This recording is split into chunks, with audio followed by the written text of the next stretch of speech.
by the band The Sword.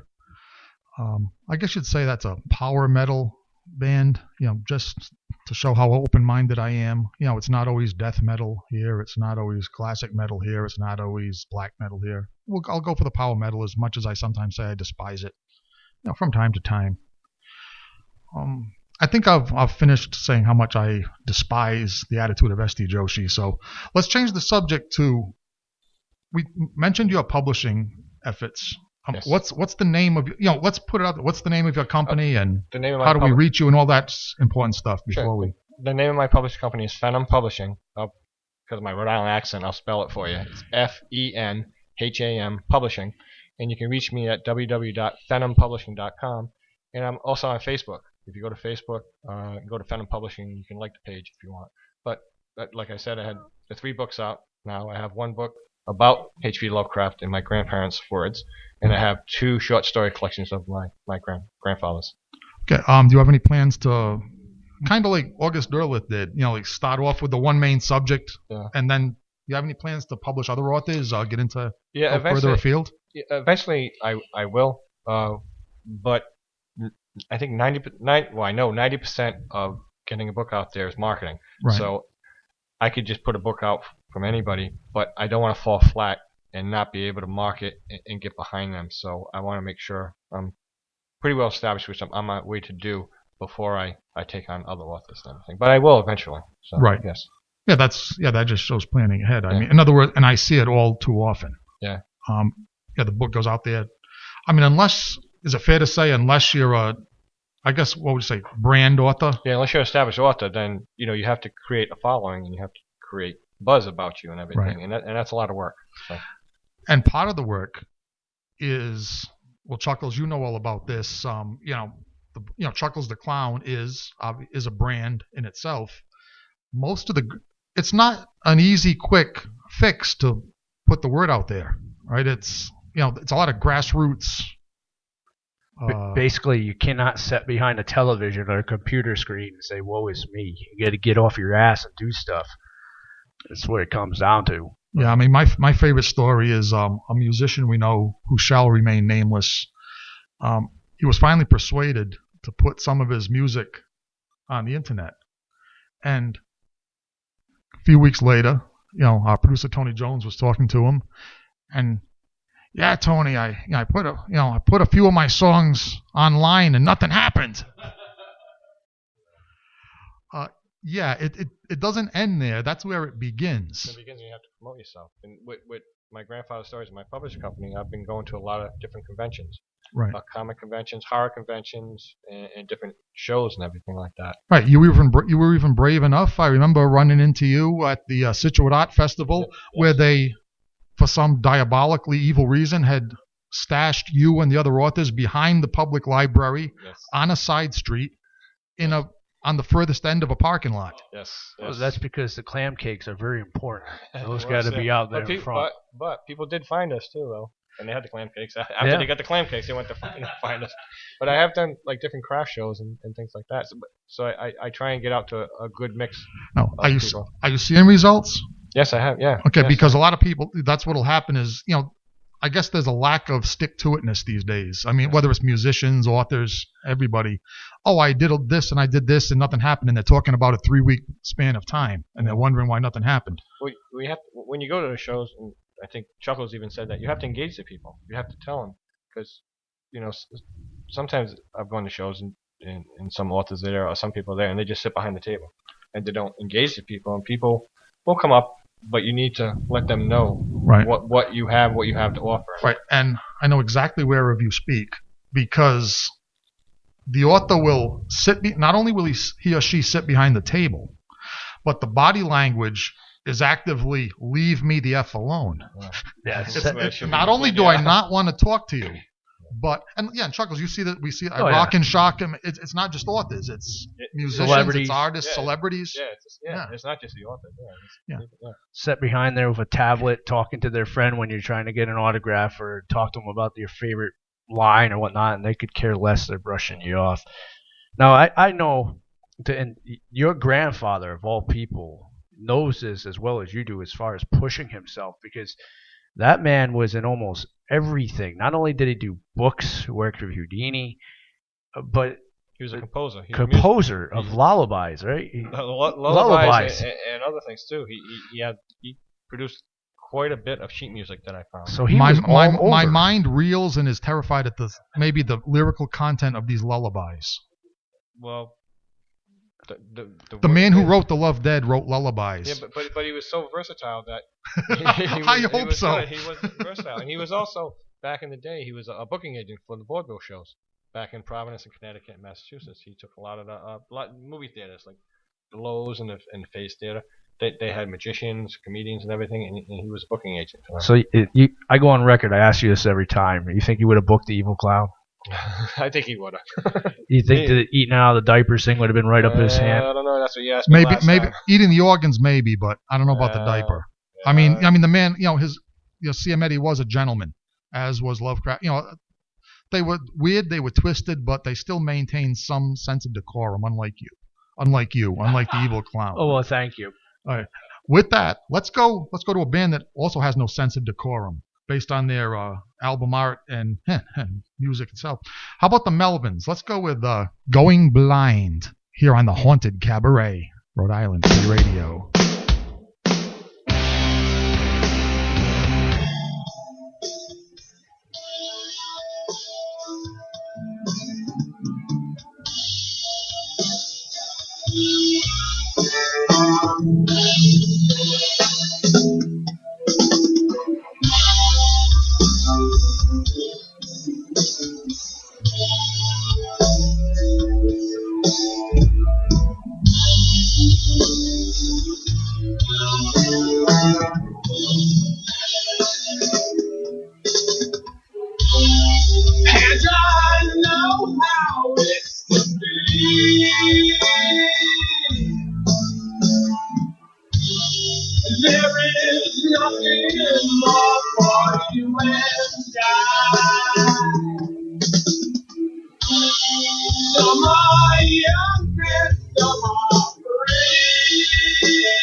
All right, that was the Melvins, Going Blind.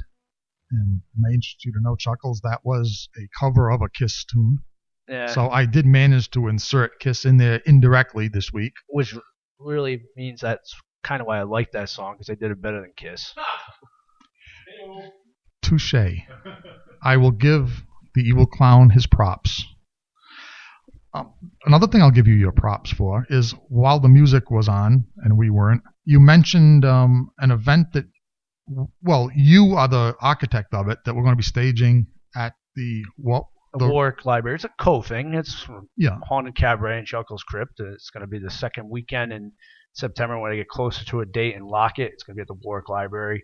Of course, we'd love to have Mr. Jim Dyer come back and try to get some other authors down to come and read some stories out of their books to the folks out there. Get you away from the television and get your minds thinking back into unwholesome thoughts. Yeah. Yeah, this is going to be this isn't going to be one of those ladies book club come down and read the latest. No, this is going to be 49 shades of black and blue. Yeah, whatever it is. No, this is going to be readings by authors of their weird stories. Let's be clear about that. Right? No good stuff. Yeah, creepy good stuff. Yeah. All approved personally by Chuckles the Clown. Right. And I do read out there. I do. Keep that in mind. When I'm alone in my insane asylum cell, I am not allowed television for 8 hours of the day. So I do a lot of reading.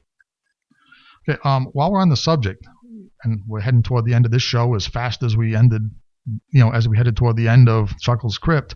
But anything else going on the calendar for either of you that we should put out there before I start just running my mouth to kill the last few minutes? Myself. I don't know about you.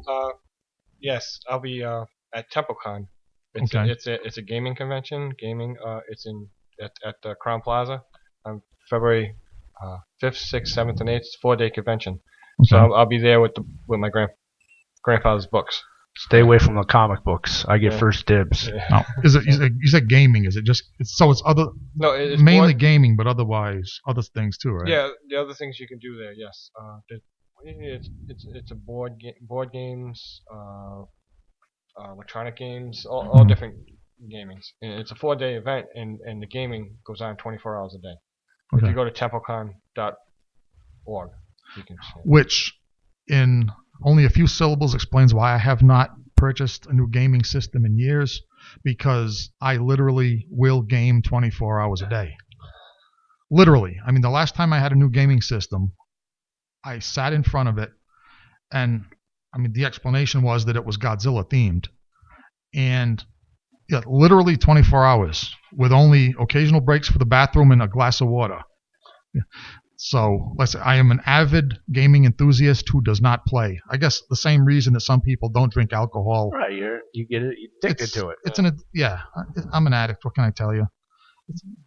I don't know what is it. The most desirable and fun things in this world. Some of them you can't do them all at the same time, right?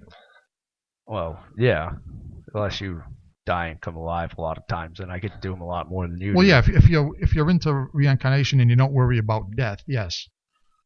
So I think I know how to get this guy now. I'm gonna invite him over for a gaming convention. You down, Jim? Yeah, we'll just sit there and put the things in for him. You better make sure the gaming event does not take place on your property, because if it does, you just won't remove me from the premises. Perfect. I will have a friend with me in the insane asylum for a long time. I will no longer be in isolation.